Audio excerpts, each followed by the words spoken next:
قرآن مجید کا سورہ نمبر 101 سورہ قاریہ۔ سورہ قاریہ کے متعلق چند مختصر نکات تلاوت و ترجمے کے ساتھ۔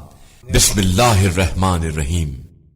سورہ قاریہ موجودہ ترتیب کے لحاظ سے قرآن مجید کا سورہ نمبر 101 اور ترتیب نزول کے اعتبار سے سورہ نمبر 30 ہے۔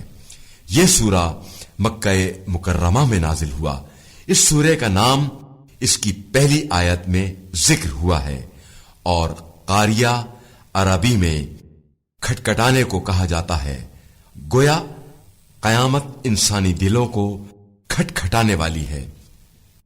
قیامت کے دن کیسا ہولناک منظر ہوگا جب انسان پتنگوں کی طرح اڑتے ہوئے نظر آئیں گے اور پہاڑ روئی کے مانند ہلکے ہو جائیں گے۔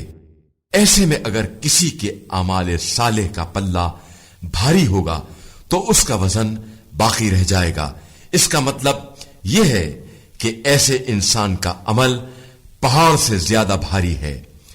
ایسا عمل کرنے والا ہی جنت کا حقدار ہے اور جنت کی خوشگوار زندگی سے لطف اندوز ہونے کے لائق ہے۔ آیت نمبر 8 کا مصداق وہ شخص ہے جس نے اپنی زندگی میں آخرت کی خاطر کچھ نہیں کیا اور اعمال صالح کو اہمیت نہ دی، اور اگر کوئی نیک عمل انجام بھی دیا تو سستی اور کاہلی کے ساتھ۔ ایسے شخص کا ٹھکانہ بھڑکتی ہوئی آگ ہے۔ جو شخص اس سورے کی تلاوت کرے گا قیامت کے دن اس کی نیکیوں کا پلہ بھاری ہوگا۔ بسم اللہ الرحمن الرحیم۔ شروع کرتا ہوں اللہ کے نام سے جو بڑا مہربان نہایت رحم والا ہے۔ القارعہ، کھڑکھڑانے والی، بڑا حادثہ۔ ما القارعہ، کیا ہے وہ کھڑکھڑانے والی؟ وما ادراک ما القارعہ، اور آپ کو کیا معلوم کہ وہ کھڑکھڑانے والی کیا ہے؟ یوم یکون الناس کالفراش المبثوث، جس دن سب لوگ بکھرے ہوئے پروانوں کی طرح ہوں گے۔ وتكون الجبال كالعهن المنفوش، اور پہاڑ دھنکی ہوئی روئی کی مانند ہوں گے۔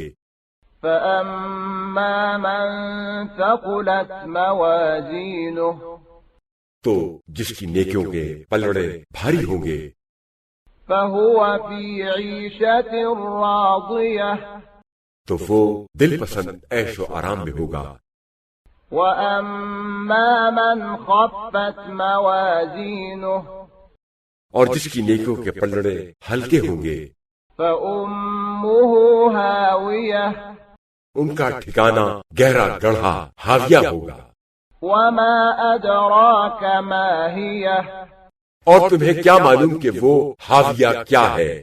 نار حامية، وہ بھڑکتی ہوئی آگ ہے۔